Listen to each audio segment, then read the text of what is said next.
Hello everyone, and welcome back to the channel. Today we're diving into a major story unfolding in Europe. EU leaders recently wrapped up a long and tense summit, and the big takeaway is that they failed to agree on a controversial plan to help Ukraine.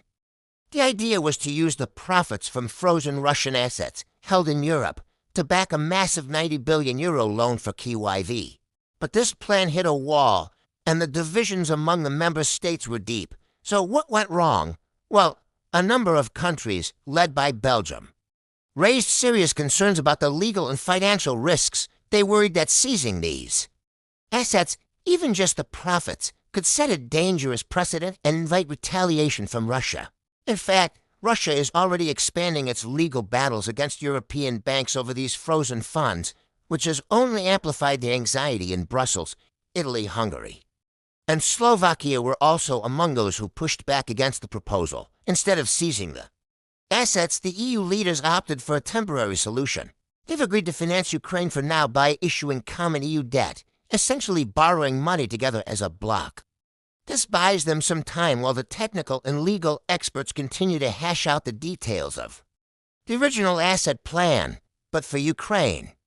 This means more short-term financial pressure as they await a more permanent funding solution.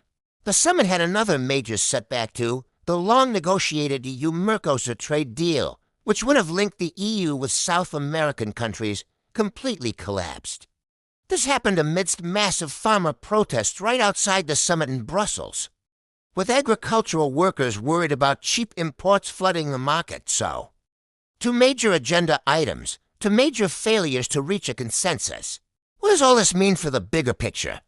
For Ukraine, the lack of a long-term funding plan from the EU is a significant blow.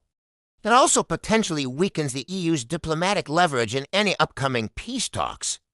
With Europe struggling to act decisively, the diplomatic momentum might shift more towards U.S.-led initiatives and perhaps even direct U.S. Russia negotiations down the line.